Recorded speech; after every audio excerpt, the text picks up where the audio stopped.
Study 91 के official YouTube channel पर आप सभी विद्यार्थियों का मैं जीएस फैकल्टी जेपी सर हार्दिक स्वागत अभिनंदन वंदन करता हूं।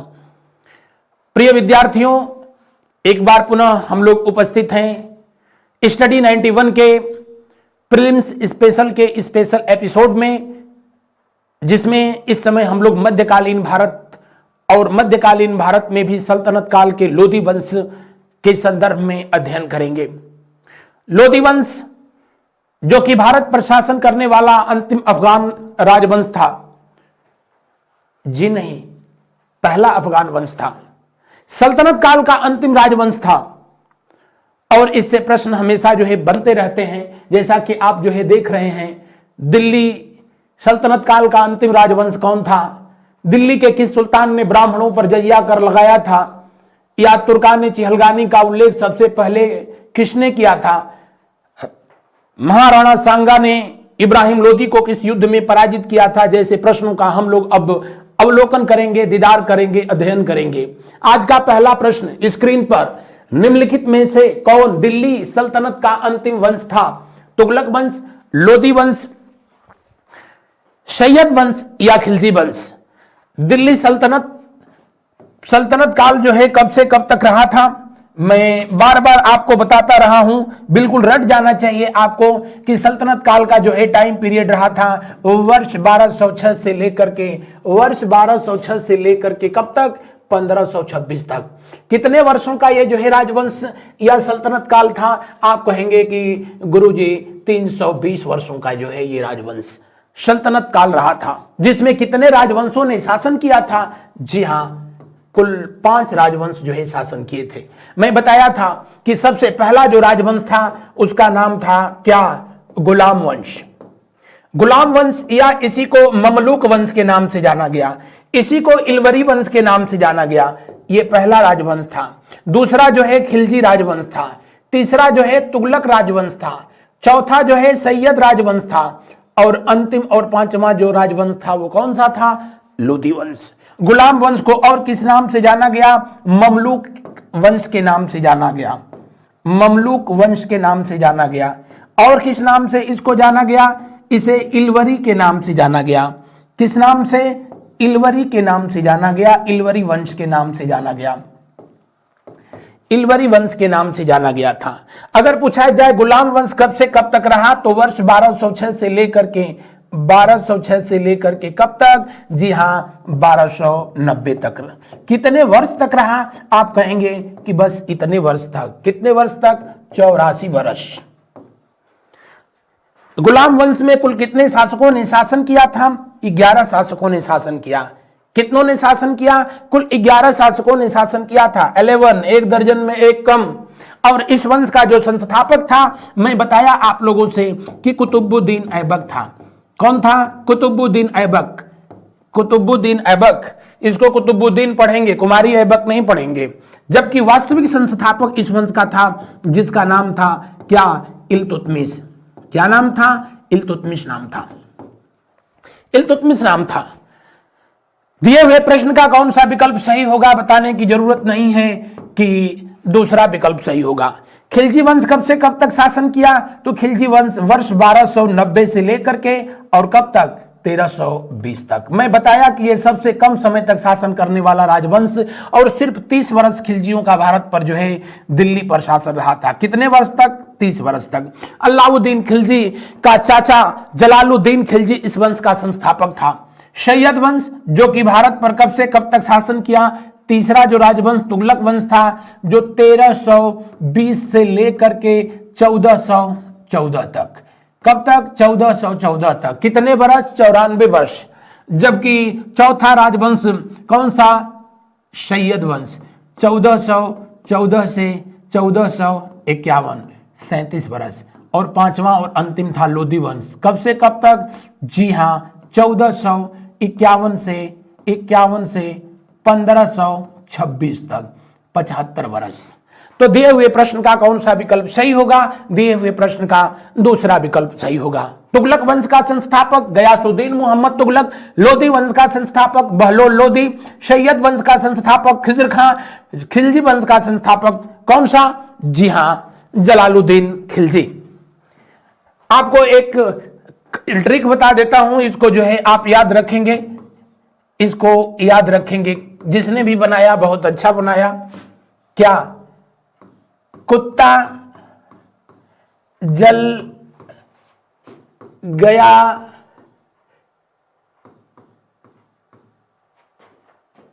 खिजाब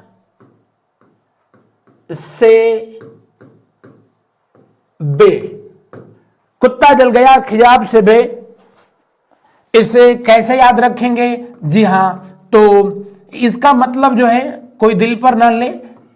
कुतुबुद्दीन ऐबक और किस वंश का संस्थापक था? गुलाम वंश का संस्थापक था। गुलाम वंश। जल का मतलब है क्या? जलालुद्दीन। जलालुद्दीन। जलालुद्दीन किस राजवंश का संस्थापक था? आप कहेंगे कि खिलजी वंश का संस्थापक था। कौन सा राजवंश? खिलजी राजवंश। गया का मतलब गयासुद्दीन। गयासुद्दीन। और ये किस राजवंश का संस्थापक था? आप कहेंगे कि तुगलक वंश का संस्थापक था। कौन सा? तुगलक वंश। और खिजाब का मतलब क्या है? खिज्र खां। खिज्र खां। और खिज्र खां किस राजवंश का संस्थापक था? तो सैयद वंश का संस्थापक था।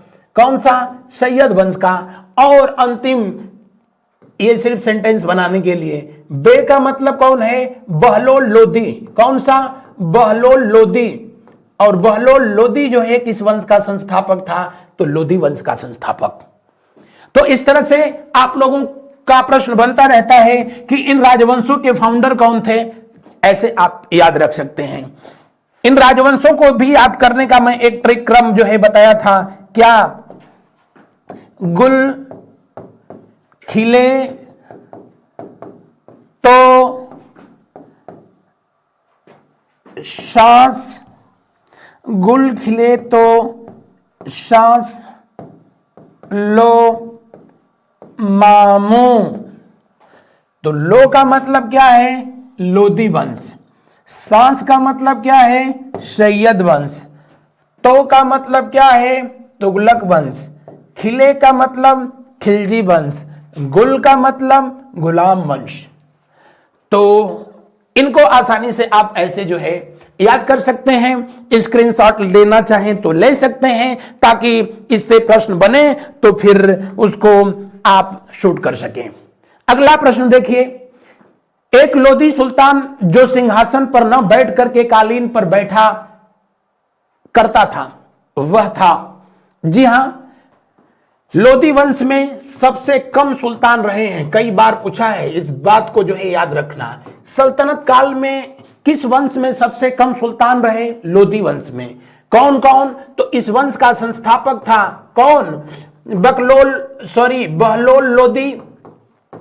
बहलोल लोदी जो कि वर्ष 1451 से लेकर के 1489 तक शासन किया। इसका बेटा जिसका नाम था जो है सिकंदर लोदी। कौन? सिकंदर लोदी। सिकंदर लोदी कब से कब तक शासन किया? वर्ष 1489 से लेकर के 1517 तक शासन किया। और इसका बेटा हुआ, और इस वंश का अंतिम शासक, सल्तनत काल का अंतिम शासक जिसका नाम था इब्राहिम लोदी। इब्राहिम लोदी वर्ष 1517 से लेकर के कब तक? 1526 तक शासन किया। मेरे प्यारे एकलव्यों, बहलोल लोदी का शासनकाल जो है 38 वर्ष का था। और ये याद रखना, क्या सल्तनत काल में सबसे लंबे समय तक शासन करने वाला सुल्तान था? वो कौन? बहलोल लोदी था। सबसे कम समय तक सुल्तान कौन? खिलजी वंश का अंतिम शासक। मैं बताया भी था आपको, नासरुद्दीन खुसरो शाह, जो सबसे कम समय तक जो है शासन किया, 15 से 20 दिन का उसका टाइम पीरियड था। तो सबसे कम और सबसे अधिक जो है याद रखेंगे। ये सुल्तानों की बात मैं कर रहा हूं। और अगर राजवंश पूछेगा तो सबसे अधिक शासन किया किसने? तुगलक वंश के लोगों ने 94 वर्ष। उसके बाद गुलाम वंश के लोगों ने 84 वर्ष। उसके बाद लोदी वंश के शासकों ने 75 वर्ष। सैयदों ने 37 वर्ष। और सबसे कम खिलजियों ने सिर्फ 30 वर्ष। तो दिए हुए प्रश्न का जो पहला विकल्प है, उसी व्यक्ति के बारे में जो है कहा जा रहा है, बहलोल लोदी, जो कि सैयद वंश, सैयदों के शासनकाल में लाहौर का गवर्नर था। कहां का गवर्नर था? लाहौर, वही लाहौर जो पाकिस्तान में इस समय रावी नदी के तट पर स्थित है, वहां का गवर्नर था बहलोल लोदी। और बहलोल लोदी को दिल्ली की जनता ने सुल्तान पद पर बिठाया था। बहलोल लोदी लोदी वंश का जो है स्थापना करता है, और लोदी वंश भारत पर शासन करने वाला प्रथम अफगान वंश था। प्रथम अफगान वंश था। दूसरा अफगान वंश जो है शेर शाह सूरी के द्वारा स्टैब्लिश किया गया, जो आगे बताऊंगा। बहलोल लोदी जो शो करते थे कि सिंपल लिविंग हाई थिंकिंग में उनका जो है विश्वास है। हालांकि राजनीति में ऐसा होता नहीं है। कहा जाता है कि राजनीति की दुनिया वो दुनिया है जो दिखता है वो होता नहीं है, और जो होता है वो दिखता नहीं है। यही तो राजनीति है। तो ये अपने सुल्तानों के साथ जो है, अपने अमीरों के साथ, अपने मंत्रियों के साथ जो है कालीन पर बैठ करके राजकाज के संदर्भ में जो है विचार विमर्श करते थे। सुल्तान महोदय बहलोल लोदी कभी जो है, जी हां, सिंहासन का जो है प्रयोग नहीं करते थे। बढ़ते हैं हम लोग अगले प्रश्न की ओर। उससे पहले मैं बता दूं, इसी बहलोल लोदी के द्वारा जो सिक्का चलाया गया उसको बहलोल या बहलोली दोनों नाम मिलेगा। बहलोली सिक्का के नाम से जाना गया, बहलोल क्वाइन के नाम से जाना गया। और ये किसका जो है चलाया गया था? तांबा का जो है चलाया गया। जी हां, वैसे मैं पढ़ाया तो आपको बताया कि भारत की धरती पर सबसे पहले सिक्का जारी करने वाला कोई व्यक्ति था, वो महमूद गजनवी, जो कि 1021 ईस्वी में पंजाब से उसने चांदी का सिक्का जो है जारी किया था। दिल्ली वाला जिसके सिक्के को कहा जाता था। और भारत में सोने का सिक्का जारी करने वाला पहला जो है मुस्लिम शासक, जिसका नाम मोहम्मद गोरी था, जिसने मां लक्ष्मी के चित्र वाले सिक्के जारी किए। और कुछ इतिहासकारों ने माना है कि इसी वजह से मोहम्मद गोरी जो है मारा गया था, क्योंकि कुछ लोगों की धार्मिक भावनाएं, हिंदू धर्म के लोगों की जो है आहत हुई। भारत में बड़ा सिस्टमेटिक मामला है, आज भी है। माता जानकी हमेशा जो है मर्यादा पुरुषोत्तम भगवान राम के साथ जो है उनकी तस्वीर आती है। माता पार्वती हमेशा बाबा भोलेनाथ के साथ जो है उनकी तस्वीर रहेगी। लक्ष्मी जी की तस्वीर होनी चाहिए थी किसके साथ? विष्णु जी के साथ। और मोहम्मद गोरी जारी किसके साथ कर दिया? अपने साथ। इसीलिए बेवक्त काल के गाल में घुसेड़ दिया गया। 15 मार्च 1206 ईस्वी को झेलम नदी के तट पर किसी अज्ञात खोखर वंश के शासक व्यक्ति के द्वारा मार दिया गया था। बहरहाल बढ़ते हैं हम लोग अगले प्रश्न की ओर। अगला प्रश्न देखें, निम्न में से किस सुल्तान ने सल्तनत काल की राजधानी दिल्ली से आगरा स्थानांतरित की थी? जी हां, लोदी वंश का शासक। वैसे पहले मैं आपको बता दूं कि जो सल्तनत काल था, सल्तनत काल की पहली जो राजधानी रही थी वो लाहौर रही थी। कहां पर? लाहौर। और लाहौर को राजधानी किसने बनाया था? जी हां, कुतुबुद्दीन ऐबक ने बनाया। इसी जगह पर चौगान खेलते समय घोड़े से गिर करके ऐबक की मौत हो गई। आज भी ऐबक का मकबरा लाहौर में स्थित है। दूसरी राजधानी सल्तनत काल में बनाई गई, कहां पर? जी हां, दिल्ली में। और दिल्ली को राजधानी के रूप में प्रयोग करने वाला पहला सुल्तान कौन था? इल्तुतमिश। किसका दामाद था? कुतुबुद्दीन ऐबक का। उसके बाद दिल्ली के बाद जो है राजधानी तुगलक वंश में जो है बनाई गई। कहां पर? कहां? दौलताबाद। दौलताबाद जो है बनाई गई थी। किसके द्वारा बनाई गई थी? तो आप कहेंगे कि मोहम्मद बिन तुगलक, जिसको पढ़ा लिखा पागल सुल्तान कहा जाता था, इसने बनाया।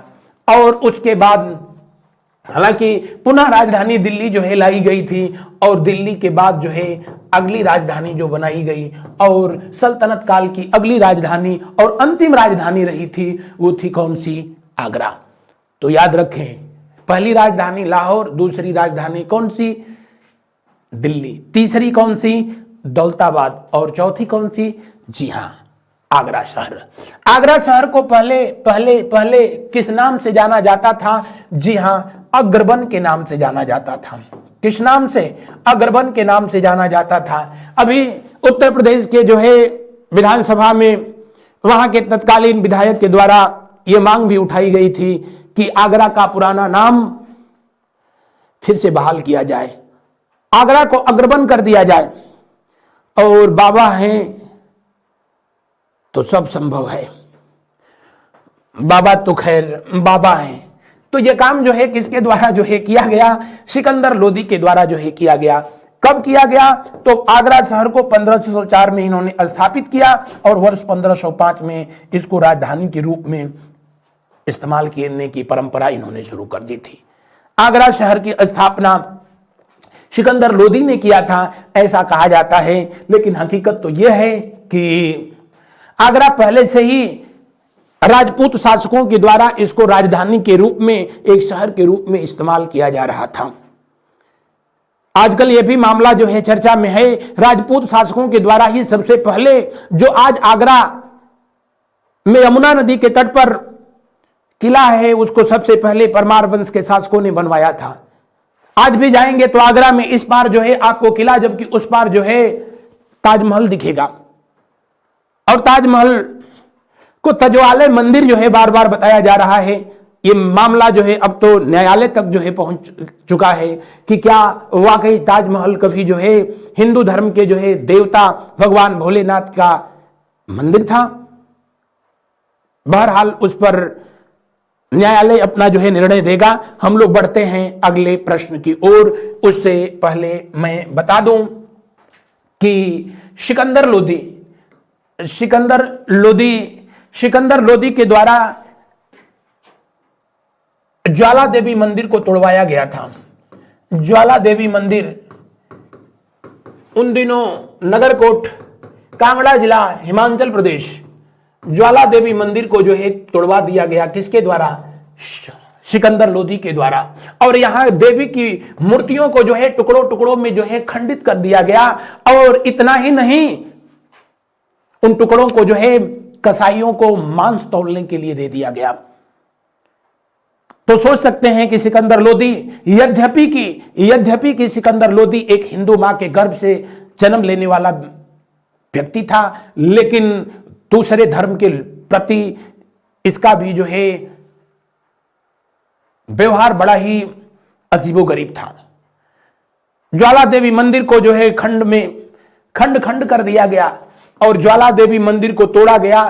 तो कहा जाता है कि वहीं से हजारों पुस्तकों को जला दिया गया। लेकिन आयुर्वेद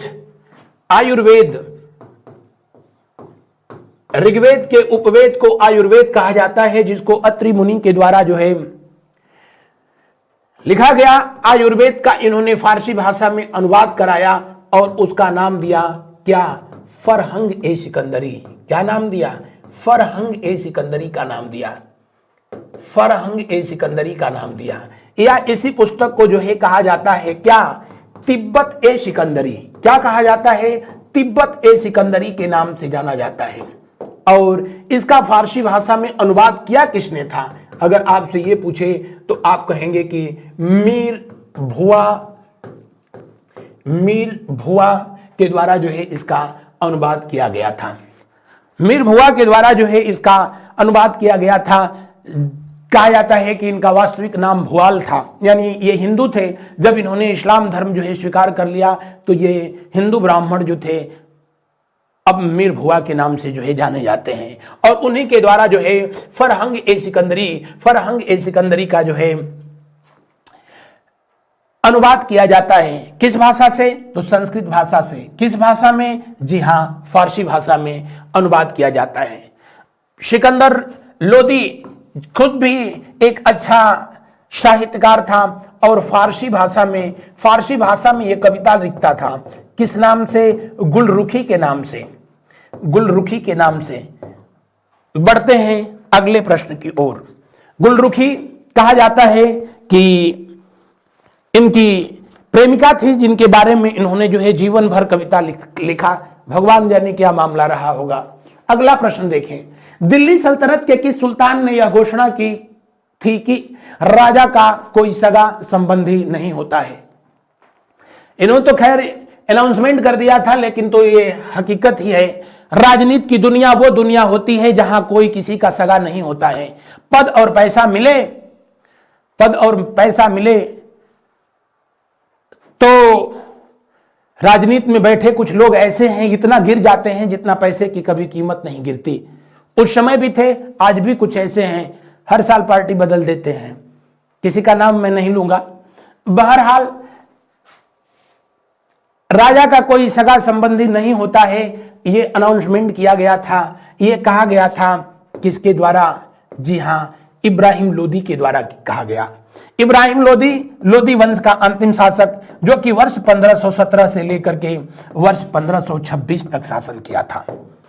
इसी इब्राहिम लोदी को पानीपत के युद्ध में बाबर ने पराजित किया, इनकी हत्या कर दी। युद्ध के मैदान में लड़ते हुए वीर गति को प्राप्त करने वाला पहला सुल्तान कौन? इब्राहिम लोदी था। और लोदी वंश का जो है समापन करने के बाद, पानीपत के युद्ध के बाद भारत पर जिस नए राजवंश की नींव रखी गई थी वो मुगल वंश कहलाया। लेकिन मुगल वंश सल्तनत काल का हिस्सा नहीं था। बढ़ते हैं हम लोग अगले प्रश्न की ओर। अगला प्रश्न का अवलोकन करते हैं। अगला प्रश्न देखें, लोदी युग की स्थापत्य कला का सर्वश्रेष्ठ नमूना कौन सा है?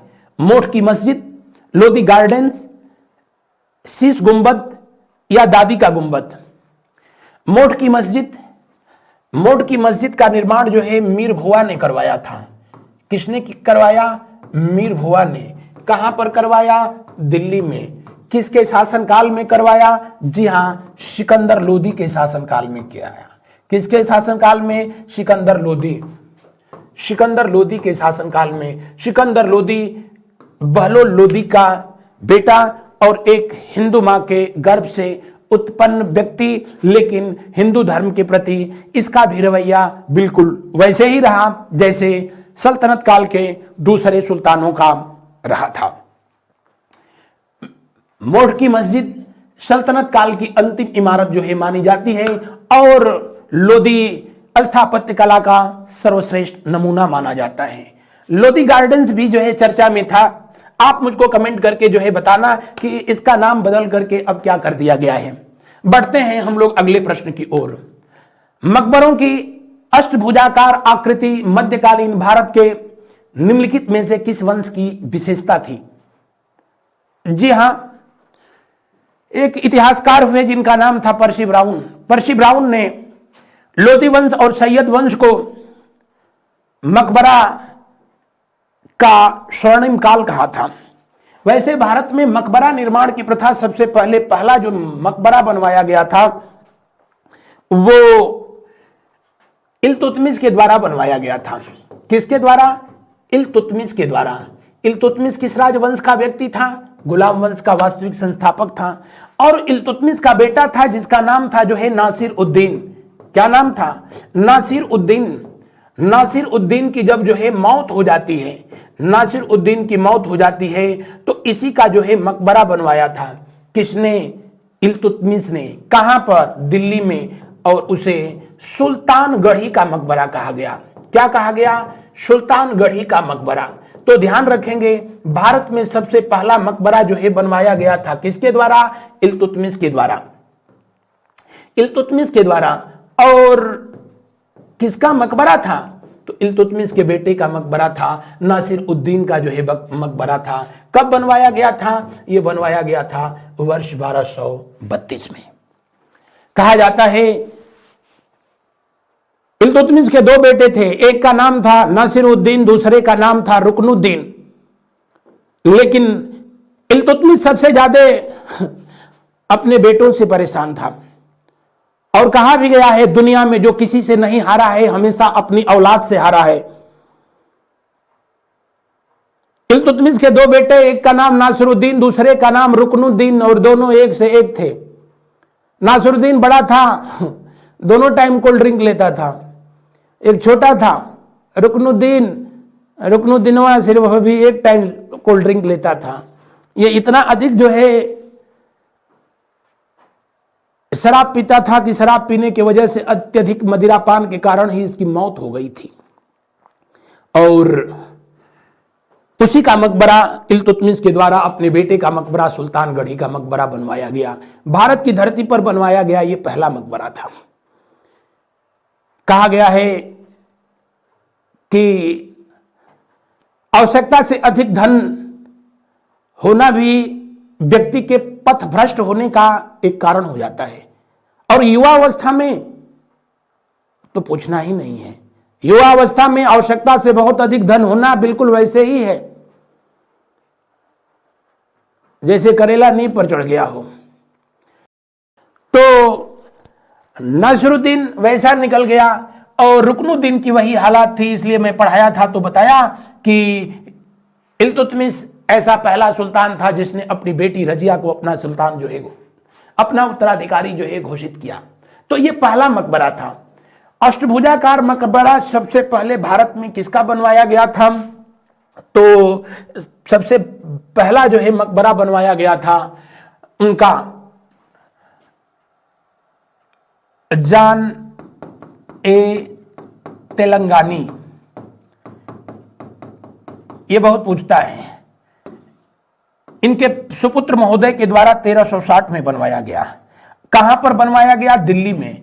इसलिए पूछता है कि जब भी ये जो है पूछता है तो ऑप्शन में जो है आंध्रा या दिल्ली लगा, आंध्रा या जो है तेलंगाना लगा देता है। और हम लोग जब नाम तेलंगानी है तो समझ जाते हैं कि ये उधर ही होगा, लेकिन हकीकत में ये जो है उधर नहीं ना, ये जो है कहां पर स्थित है? जी हां, ये दिल्ली में स्थित है। किस जगह पर स्थित है? दिल्ली में स्थित है ये मकबरा। लेकिन ये पहला ऐसे मकबरा था जो अष्टभुजाकार बनवाया गया। और इसकी परंपरा जो है भारत में अगर किसी राजवंश के लोगों ने शुरू किया तो लोधी राजवंश के लोगों ने किया।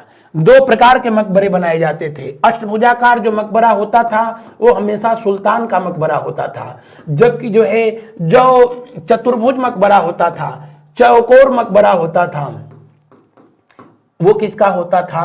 तो सुल्तान के अलावा अन्य लोगों का जो मकबरा होता था उसका आकार प्रकार जो है कैसा होता था? जी हां, चतुर्भुज के आकार का होता था।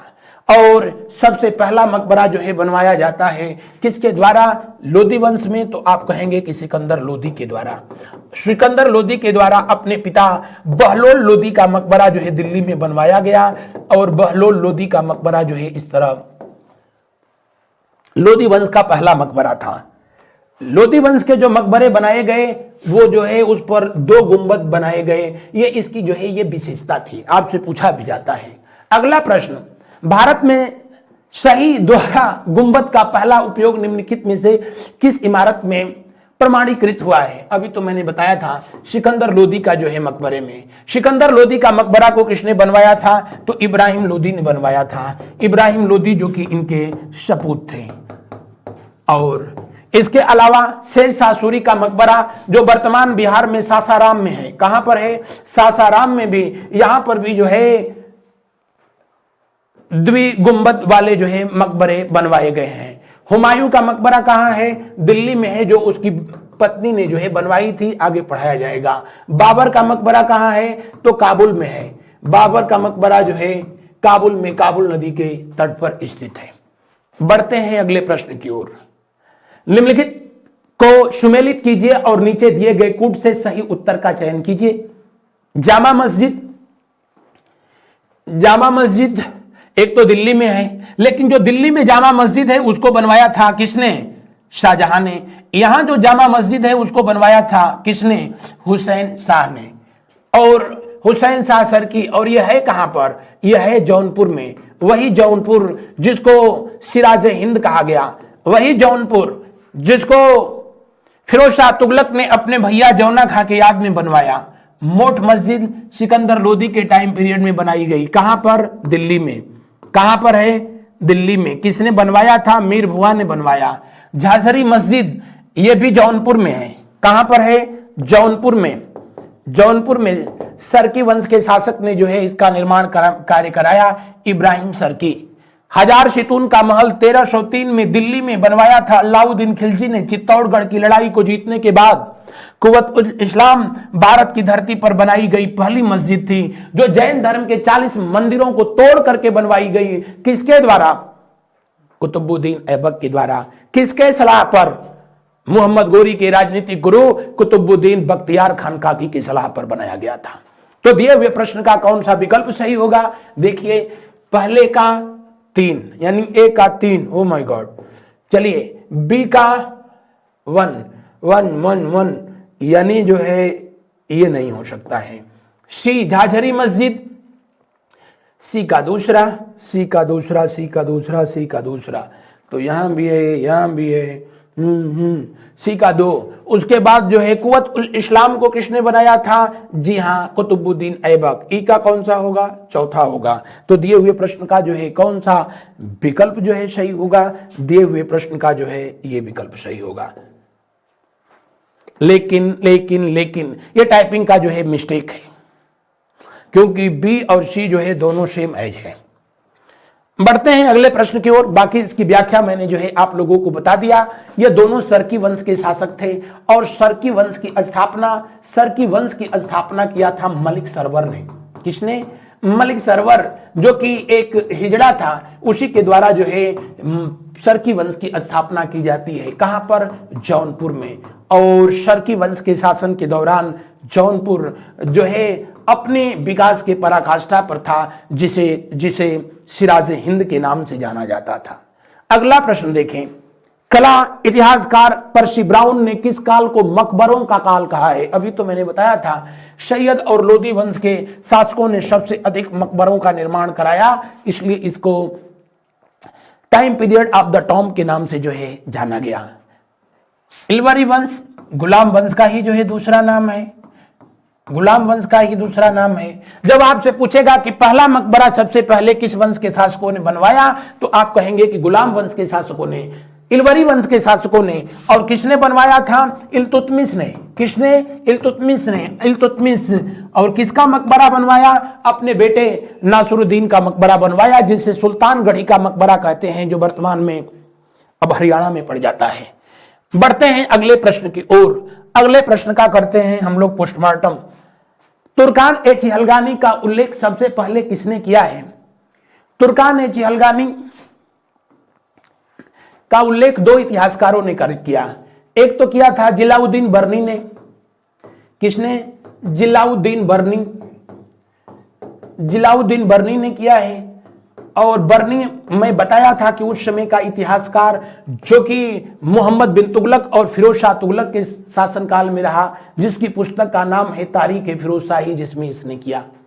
और तुर्कान ए चिहलगानी का दूसरा जो है लिखित प्रमाण मिलता है सिराज के द्वारा लिखी गई पुस्तक, जिसका नाम है क्या? खजाइन उल फुतूह। ये प्यारा सा नाम है। और इसी पुस्तक से तुर्कान ए चिहलगानी का प्रमाण मिलता है। तुर्कान ए चिहलगानी, तुर्की भाषा में चिहलगानी का मतलब होता है समिति, कमेटी। और मैं पढ़ाया तो पहले भी बताया, क्या इसकी स्थापना इल्तुतमिश ने किया था। किसने? इल्तुतमिश ने किया। तुर्कान ए चिहलगानी में 40 सदस्य थे, इसलिए इसको 40 दल के नाम से जाना गया। लेकिन अपनी लेखनी में इसका जो है उपयोग किया सिराज, जो कि इन्हीं के दरबार में जो है रहा करता था, और खजाइन उल फुतूह में किया था। बढ़ते हैं अगले प्रश्न की ओर। अगला प्रश्न का करते हैं अवलोकन। सूची 1 का मिलान सूची 2 से खींचिए तथा नीचे दिए गए कूट का उपयोग करते हुए उपयुक्त उत्तर का चयन कीजिए। अमीर खुसरो, जिनको तूतिए हिंद के नाम से जाना जाता है, और इनके द्वारा लिखी गई प्रमुख पुस्तक जिसका नाम है तुगलकनामा। अमीर खुसरो, जिनका जन्म उत्तर प्रदेश के कासगंज पटियाली में हुआ। अमीर खुसरो, जिनको 3 राजवंशों का शासनकाल, 7 सुल्तानों का शासनकाल देखने का सौभाग्य प्राप्त हुआ। चिश्ती वंश के, चिश्ती संप्रदाय के सूफी संत निजामुद्दीन औलिया के ये शिष्य थे। और मृत्यु के बाद इनकी जब इच्छा व्यक्त की गई, तो इनको निजामुद्दीन औलिया के दरगाह में ही दफनाया गया था।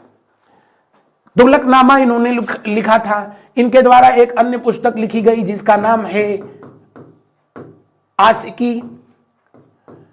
एक इनके द्वारा लिखी गई अन्य पुस्तक है, जिसका नाम है लैला मजनू।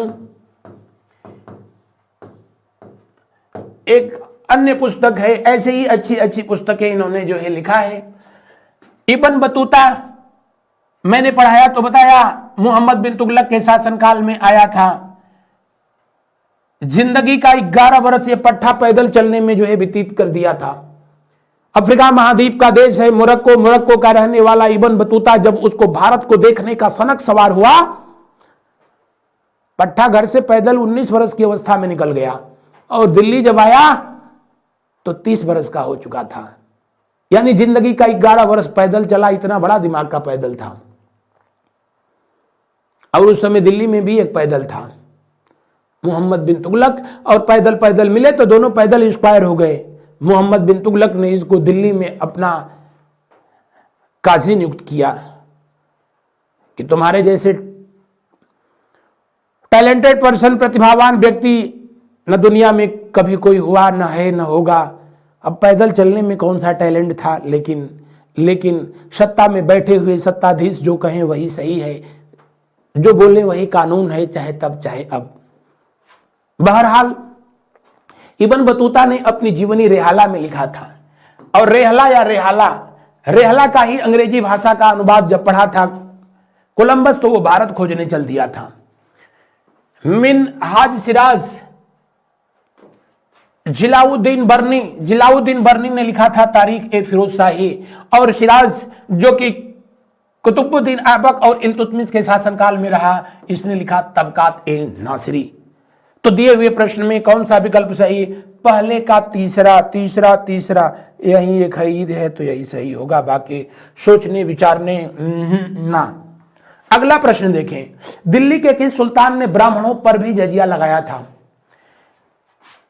जजिया कर को सबसे पहले लगाया था किसने? तो आप कहेंगे मोहम्मद बिन कासिम ने। मोहम्मद बिन कासिम ने सबसे पहले जजिया कर वसूला। जजिया कर का मतलब जो इस्लाम धर्म को नहीं मानते हैं, और सबसे पहले इसने कहां पर जजिया कर वसूला था? सिंध पर जो है, सिंध के लोगों से, सिंध के शासक से जजिया कर वसूला। क्योंकि 712 ईस्वी में मैं पढ़ाया तो बताया कि भारत पर आक्रमण करने वाला पहला अरब का व्यक्ति मोहम्मद बिन कासिम था, जो कि ईरान के शासक अल हजाज का भतीजा, दामाद और सेनापति था। बहरहाल जजिया कर भारत में लगाने वाला पहला विदेशी सुल्तान अगर पूछेगा तो आप कहेंगे मोहम्मद गजनवी। कौन था? मोहम्मद गजनवी। और इसने सबसे पहले यह जजिया वसूला था जयपाल से। किससे? जयपाल से। क्योंकि हिंदुशाही वंश का शासक जयपाल पहला ऐसा व्यक्ति था जिसके खिलाफ मोहम्मद गजनवी ने 1001 ईस्वी में जो है आक्रमण किया, और जो है पेशावर की लड़ाई में जयपाल को पराजित करके गिरफ्तार कर लिया। जयपाल के आंखों के सामने ही जो कुछ भी हुआ, उसके बाद दुनिया का कोई भी व्यक्ति उसको देख नहीं सकता है। और कहा जाता है कि इसीलिए महमूद गजनवी जब वापस चला गया तो जयपाल सपरिवार आत्महत्या कर लिया था। हालांकि उसके परिवार में उसके जो 2 बेटे थे जो महानालायक, बाद में महमूद गजनवी की अधीनता स्वीकार कर लिए थे। आगे ये कहानी मैं बता चुका हूं। एक का नाम आनंदपाल था, दूसरे का नाम जो है सुखपाल था। तो अगर पूछे कि पहला विदेशी सुल्तान जिसने जजिया लगाया, उसका नाम था मोहम्मद गजनवी। लेकिन आपसे पूछे कि पहला भारतीय सुल्तान जिसने जो है जजिया टैक्स जो है लगाया था, उसका नाम था क्या? तो आप कहेंगे फिरोज शाह तुगलक। क्या नाम था? फिरोज शाह तुगलक। सबसे पहले ये जजिया कर वसूला गया था। जजिया कर सबसे पहले वसूला गया था ब्राह्मणों से। ब्राह्मणों के समर्थन में जब हिंदू धर्म के मानने वाले दूसरे लोगों ने विरोध किया तो सब पर जजिया जो है अप्लाई कर दिया गया। तो दिए हुए प्रश्न में पूछ रहा है कि किसके द्वारा सबसे पहले लगाया गया था जजिया कर? आप कहेंगे फिरोज शाह तुगलक के द्वारा। इसको समाप्त करने का अनाउंसमेंट बहलोल लोदी के द्वारा भी किया गया था, लेकिन सिर्फ कहा गया था, ऐसा किया नहीं गया। क्योंकि आज भी और तब भी राजनीति की दुनिया में लोक लुभावने जो है वादा किया जाता है, लेकिन वादा तो वादा होता है, जो किया जाता है निभाया नहीं जाता। और जो किया जाता है, कहा गया है कि राजनीति वो दुनिया है जो कहा जाता है वो किया नहीं जाता, और जो किया जाता है उसके बारे में कभी कहा नहीं जाता। लेकिन बढ़ते हैं हम लोग अगले प्रश्न की ओर। बहलोल लोदी, जिसको सल्तनत काल का बिंदुसार जो है कहा जाता है। क्या कहा जाता है? सल्तनत काल का बिंदुसार कहा जाता है। संभवतः पिछले क्लास में भी बताया रहा होगा। इनको बिंदुसार इसलिए कहा जाता है कि मौर्य वंश का शासक बिंदुसार, जो कि चंद्रगुप्त मौर्य का बेटा था, ये पहला सिजेरियन बालक था, यानी शल्य क्रिया के तहत जो है पैदा हुआ दुनिया का पहला व्यक्ति था जिसका लिखित प्रमाण मिलता है। चंद्रगुप्त मौर्य की पत्नी जब जहर मिला हुआ दूध गलती से पी गई, जब उनका मौत हो गया तो उनके गर्भ में 9वें महीने में पल रहा जो बालक था, ऑपरेशन करके और उसे बाहर निकाल लिया गया, वही व्यक्ति बिंदुसार था। कहा जाता है कि उसी के तलवार के नोक से जो है उसके माथे पर जो निशान बन गया था बिंदु की तरह, इसीलिए उसको बिंदुसार कहा गया। और कुछ ऐसी ही कहानी रही थी बहलोल लोदी की। बहलोल लोदी के पिता का नाम, जिसका नाम काले खां था, मलिक की उपाधि मिली तो मलिक काले खां के नाम से जाने गए, और जैसा नाम था वैसा इनका विचार था। इनकी भी पत्नी जब अपने गर्भकाल के अंतिम जो है महीने में थी तो इन्होंने, हालांकि इस पर बहुत सारे ऐसे वक्तव्य दिए गए, अलग अलग विचार लिखे गए, इन्होंने शादी करने का निर्णय लिया तो इनकी पत्नी ने उसका विरोध किया। और उन दिनों वो मुल्तान के जागीरदार हुआ करते थे। जो जागीरदार होते थे उनकी भी जो है औकात अपने क्षेत्र में सुल्तान से कम नहीं होती थी। जब इनकी पत्नी ने विरोध किया मलिक काले खां का, तो इन्होंने अपनी पत्नी का जो है सर कलम कर दी। बाद में उसे जो है दुर्घटना का रूप दिया गया, और इनकी भी पत्नी अपने गर्भकाल के अंतिम महीने में थी, तो इन्होंने तत्काल प्रभाव से जो है उसका जो है सिजेरियन करके जो है ऑपरेशन करके, और जिस बालक को बाहर निकाल लिया गया वही बालक जो है बहलोल लोदी था। इसीलिए बहलोल लोदी को सल्तनत काल का बिंदुसार कहा जाता है, जो कि अभी कोई एक एग्जाम हुआ था तो उसमें पूछा भी था इसको। बढ़ते हैं अगले प्रश्न की ओर। अगला प्रश्न, निम्नलिखित में से किस सुल्तान ने एक नगर बसाया जहां अब आगरा है? सीधा सीधा कहो न कि आगरा को किसने बसाया था? जी हाँ, अभी तो बताया, यही सिकंदर लोदी ने बसाया था। कब? वर्ष 1504 ईस्वी में सिकंदर लोदी के द्वारा आगरा शहर का निर्माण किया गया, और यह आगरा शहर जो है किस नदी के तट पर है? यमुना नदी के तट पर। आगरा का पहले नाम क्या था? अग्रवन था। क्या नाम था? अग्रवन था। बढ़ते हैं अगले प्रश्न की ओर और देखते हैं। उससे पहले बता दें, इसमें एक विकल्प ये दिया है, फिरोज शाह तुगलक अपने जीवन काल में 300 से अधिक नगरों का निर्माण किया था। जौनपुर का नगर निर्माण इसी के द्वारा जो है कराया गया था। जौनपुर शहर का निर्माण इसने अपने भाई जौना खां के याद या जूना खां के याद में कराया था। इसके अलावा भैया के याद में जौनपुर शहर बना तो भौजी के भी याद में बनना चाहिए। भाभी इनकी थी जिनका नाम था हिसारा बानो, उनके नाम पर हिसार शहर का स्थापना कराया। कौन? फिरोज शाह तुगलक। फतेहाबाद, फिरोजाबाद, ये कुछ ऐसे जो है नाम हैं जो कि आज भी एज इट इज उसी नाम से जाने जाते हैं। फिरोज शाह तुगलक के द्वारा जो है कराया गया था। मोहम्मद बिन तुगलक ने जो है तुगलकाबाद की स्थापना कराई थी। तुगलकाबाद, कौन सा? तुगलकाबाद। लेकिन अगर ऑप्शन में दोनों रहेगा, क्या गयासुद्दीन मोहम्मद तुगलक और मोहम्मद बिन तुगलक, तो इसकी नींव जो है गयासुद्दीन मोहम्मद तुगलक ने रखी थी। कंप्लीट कराने का काम मोहम्मद बिन तुगलक ने किया था। बढ़ते हैं अगले प्रश्न की ओर। उससे पहले बता दें कि ये बहलोल लोदी ने ही वर्ष 1479 में, कब? वर्ष 1479 में किसको? हुसैन शाह को पराजित किया, और हुसैन शाह को पराजित करके जौनपुर को दिल्ली सल्तनत का हिस्सा बना दिया। कौन? बहलोल लोदी। किस लिए? क्योंकि सरकी वंश के शासकों ने जौनपुर में स्थित अटाला देवी मंदिर को तोड़ करके मस्जिद का निर्माण करा रहे थे। और भी कई रीजन थे। इसीलिए बहलोल लोधी उनको पहले जो है शिकायत भरा पत्र लिखता है कि ऐसा किया जाना ठीक नहीं है, क्योंकि एक वर्ग के लोगों का वो विश्वास जीतना चाहता था। राजनीति में हमेशा ऐसा दिखावे के लिए कुछ न कुछ किया जाता है। उसने कहा कि ये सही नहीं है, आपको अपना धार्मिक स्थल बनवाना है बनवा लीजिए, लेकिन दूसरे धर्म के लोगों के जो है मंदिर को तोड़ करके मस्जिद क्यों? जाहिर सी बात थी, हुसैन साहब उसको मानता नहीं और नहीं माना तो इन्होंने उस पर आक्रमण करके और जौनपुर सल्तनत को जो है अपने साम्राज्य का हिस्सा बना दिया। कौन? बहलोल लोधी, और उन्हीं का बेटा वहां पर जो है अटाला देवी मस्जिद की जो है नींव रखती, उन्हीं के शासनकाल में। यानी उन्होंने इससे पहले जो कुछ कराया वो सिर्फ एक दिखावा था, इनका निशाना तो जौनपुर को जीतना था। राजनीति की दुनिया दिखावे पर चलती है, उस समय चाहे इस समय। अगला प्रश्न देखें, निम्नलिखित सुल्तानों में से कौन अन्न के ऊपर का कर समाप्त कर दिया?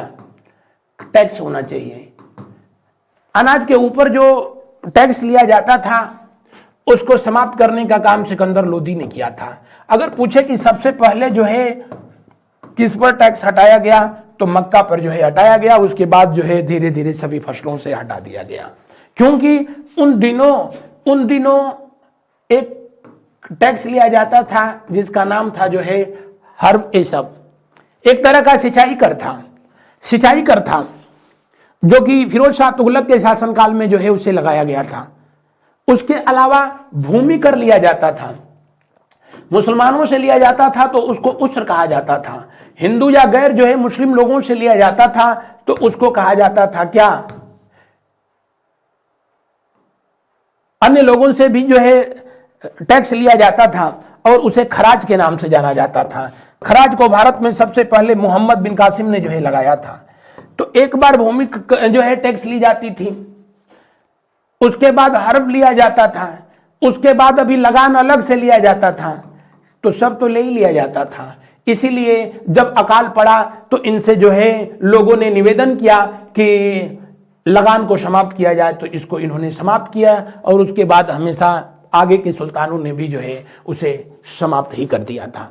बिल्कुल वैसे ही जैसे हम लोग जब गाड़ी खरीदते हैं तो रोड टैक्स देते हैं और उसके बाद फिर जो है जब रोड पर लेकर उसको चलते हैं तो हर प्लाजा पर जो है टैक्स देते हैं।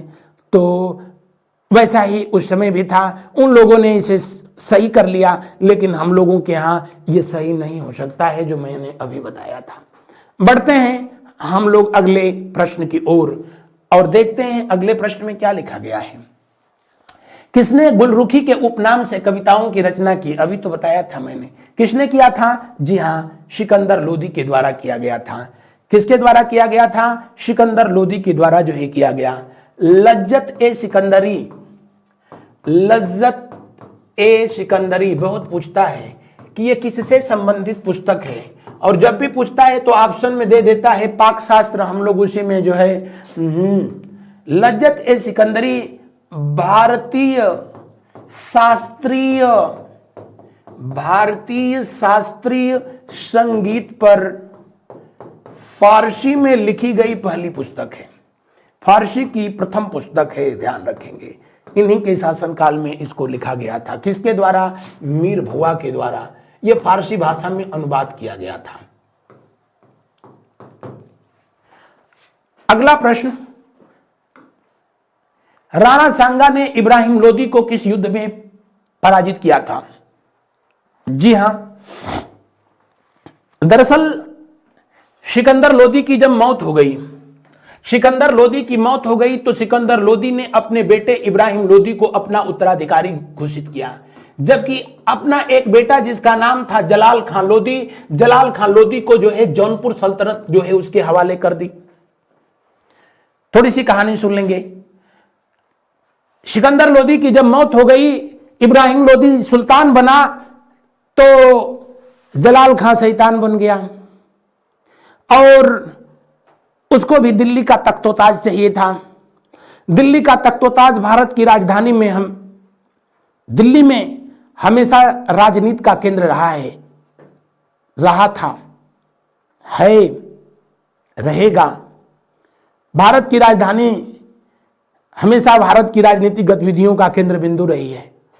जलाल खां को दिल्ली चाहिए था, इब्राहिम लोदी उसके लिए तैयार नहीं था। जाहिर सी बात थी, इस मामले को भड़काने का काम जो है इन दोनों में कर रहे थे दो व्यक्ति। एक का नाम था दौलत खां लोदी। क्या नाम था? दौलत खां लोदी। दौलत खां लोदी। और दूसरे का जो है नाम था आजम खां लोदी। उस समय भी आजम खां थे, आजम खां लोदी। और दोनों के दोनों जो है रिश्ते में इब्राहिम लोदी के चाचा लगते थे। क्या लगते थे? इन दोनों के दोनों जो है इनके रिश्ते में अंकल जी थे। और भारत की राजनीति में चाचा भतीजों के बीच सत्ता को लेकर के खींचतान हमेशा से चला है, आज भी चल रहा है। मैं नाम नहीं बताऊंगा, नहीं तो समझ जाओगे। महाराष्ट्र में आज भी एक व्यक्ति को समझ में नहीं आ रहा है कि वो सुपर पावर हैं कि पावर अब भतीजे के पास चला गया। तो इतिहास है, इतिहास तो हमेशा दोहराता है। कहानियां लगभग हमेशा एक जैसी रहती हैं, पात्र बदलते जाते हैं।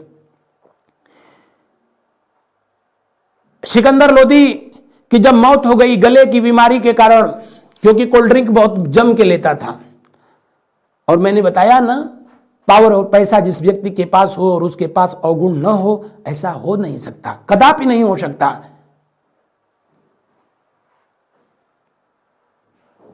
सिकंदर लोदी की मौत के बाद दौलत खां लोदी और आजम लोदी ये भी चाहते थे कि सत्ता में उनको भी जो है हिस्सेदारी मिले, क्योंकि सिकंदर लोदी ने अपने साम्राज्य का विभाजन अपने बच्चों में तो किया, लेकिन भाइयों को कुछ भी नहीं किया। तो जलाल खां को जो है बार बार उकसाने का काम यही दोनों कर रहे थे। इन्हीं दोनों का जो है खेल था। इन दोनों के लिए जो है, इसके लिए जो है कैटलिस्ट का काम, उत्प्रेरक का काम कर रहे थे।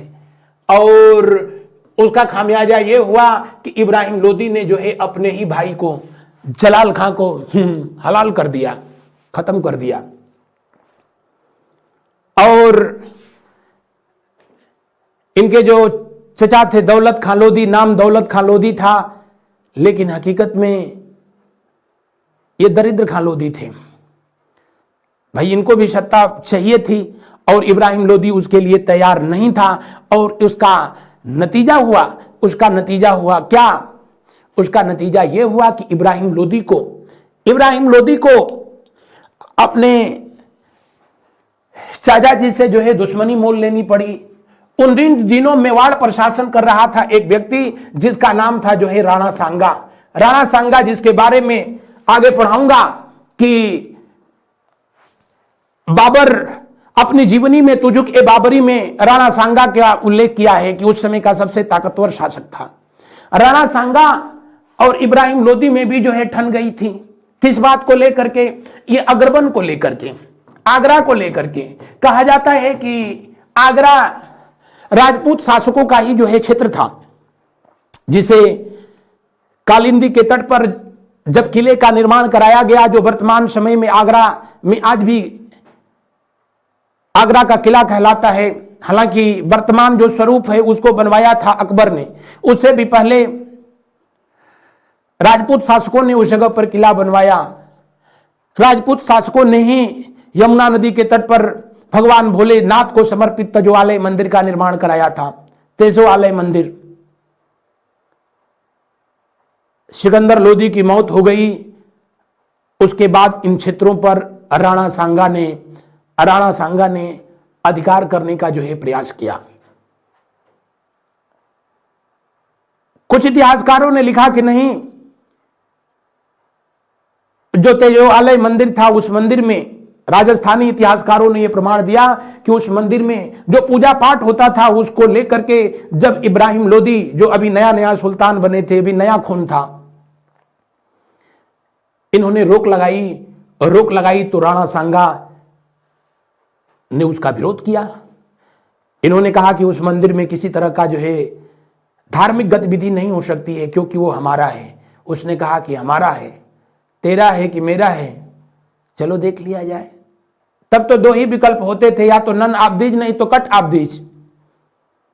और उसी को लेकर के राणा सांगा और इब्राहिम लोदी के बीच, राणा सांगा और इब्राहिम लोदी के बीच जो लड़ाई हुई थी उसे खतौली का युद्ध के नाम से जाना जाता है। किस नाम से जाना जाता है? खतौली की लड़ाई के नाम से जो है जाना जाता है। खतौली का युद्ध 1517 में हुआ। इब्राहिम लोदी और मेवाड़ के शासक राणा सांगा के बीच हुआ। खतौली के युद्ध में इब्राहिम लोदी हार गया, बंधक बना लिया गया।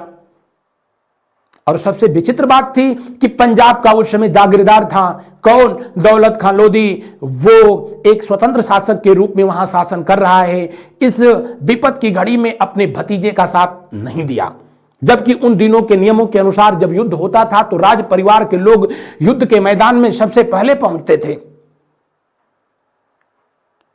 इतना ही नहीं, दौलत खान लोदी युद्ध के मैदान में गया भी नहीं और पंजाब में प्रवास करने वाली जो सेना की टुकड़ी थी उसको भी जो है जाने से रोक दिया। कोटा वर्तमान समय में राजस्थान का जिला है, चंबल नदी के तट पर, उसी चंबल नदी के तट पर यह लड़ाई हुई। उस लड़ाई में हार गया इब्राहिम लोदी, बंधक बनाया गया। वो तो राणा सांगा था। इनसे पूछा बताओ तुम्हारे साथ अब कैसा व्यवहार किया जाए? तो इन्होंने कहा उम्र में आप मेरे पिता के समान हैं, मैं आपके बेटे के समान हूं, मेरे साथ वैसा व्यवहार करिए जैसा एक बाप का अपने बेटे के साथ व्यवहार होता है। राणा सांगा ने कहा कि एक ही बार की लड़ाई में बाप मान लिए, कोई बात नहीं, वैसे भी हम राजपूत लोग बंधक बनाए हुए व्यक्ति पर वार नहीं करते हैं, ये हमारे धर्म के खिलाफ है। उनसे कुछ क्षेत्र लेकर के राणा सांगा छोड़ दिया इब्राहिम लोदी को, और इब्राहिम लोदी को छोड़ दिया। अब इब्राहिम लोदी आया है कहां? दिल्ली में ना आगरा में, क्योंकि राजधानी आगरा थी। अपने चाचा दौलत खान लोदी को जो है पत्र लिख करके और इनको बुलवाया है। दौलत खान लोदी जानता था कि वो हार करके आया है उधर से, उधर जाके लात खाया है, गुस्सा हम पर उतारेगा, इसीलिए दौलत खान लोदी ने आने से मना कर दिया। इब्राहिम लोदी ने उनको पत्र भेजा और पूछा मैं आऊंगा तो तुम कहां जाओगे? दौलत खान लोदी अपने बेटे दिलावर खान लोदी को काबुल भेजता है। काबुल जिस पर उन दिनों जहीरुद्दीन मोहम्मद बाबर शासन कर रहा है, उसी बाबर को दौलत खान लोदी भारत पर इब्राहिम लोदी पर आक्रमण करने के लिए न्योता देता है, निमंत्रण देता है। मैं कहता हूं, बार बार बताता हूं कि देश हो, परिवार हो, हमेशा अपने लोगों की गद्दारी के वजह से बर्बाद होता है। दौलत खान लोदी ने देश और अपने परिवार दोनों के साथ गद्दारी किया, जिसका परिणाम बहुत दूरगामी हुआ। भारत का इतिहास ही वहीं से जो है बदल गया था। तो पिछला जो प्रश्न था, पिछले प्रश्न में खतौली का युद्ध अगर जो है पूछा जाए कि कब हुआ था, 1517 में हुआ। किसके किसके बीच हुआ? राणा सांगा और जो है इब्राहिम लोदी के बीच हुआ। इब्राहिम लोदी ये युद्ध हार गया था। सारंगपुर का युद्ध, सारंगपुर का युद्ध ये हुआ था राणा कुंभा, राणा कुंभा और किसके बीच? महमूद लोदी के बीच, महमूद खिलजी के बीच, महमूद खिलजी के बीच। महमूद खिलजी उन दिनों मालवा का शासक था और राणा कुंभा के किसी जो है सगे व्यक्ति की हत्या का जो जिम्मेदार हत्यारा इनके यहां शरण लिया हुआ था। महमूद लोदी से जब मांगता है राणा कुंभा तो इन्होंने इनकार कर दिया। तो काली सिंध नदी के तट पर मध्य प्रदेश में सारंगपुर में युद्ध हुआ। महमूद लोदी गिरफ्तार हुआ राणा कुंभा के द्वारा और लाया गया कहां? चित्तौड़। और उसी विजय के याद में, सारंगपुर विजय के याद में जो आज भी इमारत बनवाई गई उसे विजय स्तंभ के नाम से जाना जाता है। किस नाम से जाना जाता है? जी हां, विजय स्तंभ के नाम से जाना जाता है। और यह जो युद्ध हुआ था 1437 में हुआ था, 1437 में लड़ा गया था। आपसे पूछता है किस विजय के याद में राणा कुंभा ने विजय स्तंभ बनवाया था? जी हां, सारंगपुर के याद में। खानवा का युद्ध आगे मैं अभी पढ़ाऊंगा। अगला प्रश्न को देखते हैं। किस मध्ययुगीन सुल्तान को आगरा शहर की नींव डालने एवं उसे सल्तनत की राजधानी बनाने का श्रेय जाता है? ये तो कितनी बार आपको बता दिया। ये हमारे टाइपिस्ट महोदय का खेल है कि एक ही क्वेश्चन को 2 बार इन्होंने जो है टाइप कर दिया। ये काम सिकंदर लोदी के द्वारा किया गया था। किसके द्वारा किया गया था? सिकंदर लोदी के द्वारा जो है किया गया। मोहम्मद बिन तुगलक के समय में राजधानी कहां दिल्ली से ट्रांसफर की गई? तो आप बताना कि दौलताबाद। दौलताबाद को पहले देवगिरी के नाम से जाना जाता था, जो यादव वंश के राजाओं की जो है राजधानी थी। इल्तुतमिश के समय में राजधानी जो है कहां रही थी? दिल्ली रही थी। बढ़ते हैं हम लोग नेक्स्ट प्रश्न की ओर। निम्नलिखित वंशों ने किस क्रम में दिल्ली पर शासन किया था? नीचे दिए गए कूट से सही उत्तर चुनिए। तो बताने की जरूरत नहीं। सबसे पहले गुलाम वंश ने शासन किया, उसके बाद जो है खिलजी वंश ने शासन किया, उसके बाद खिलजी वंश ने शासन किया, उसके बाद किस लोगों ने जो है शासन किया? तीसरा तुगलक थे, तुगलक है नहीं, तो चौथा सैयद हो जाएंगे, और सबसे लास्ट में जो है लोधी वंश के शासकों ने शासन किया। यानी 4 1 3 2 ये सही है। बढ़ते हैं अगले प्रश्न की ओर। अगले प्रश्न का करते हैं पोस्टमार्टम। सल्तनत काल के अधिकांश अमीर एवं सुल्तान किस वर्ग के थे? तुर्क, मंगोल, तातार, अरब। तुर्क थे। इसलिए तो सल्तनत काल वो काल था जब भारत पर किसने शासन किया? तुर्कों ने शासन किया। लेकिन आक्रमण सबसे पहले जो है किसने किया? अरब के लोगों ने किया। और कौन था? मुहम्मद बिन तुगलक। सॉरी, मुहम्मद बिन कासिम। कहां का रहने वाला था? फारस का रहने वाला, ईरान का रहने वाला था।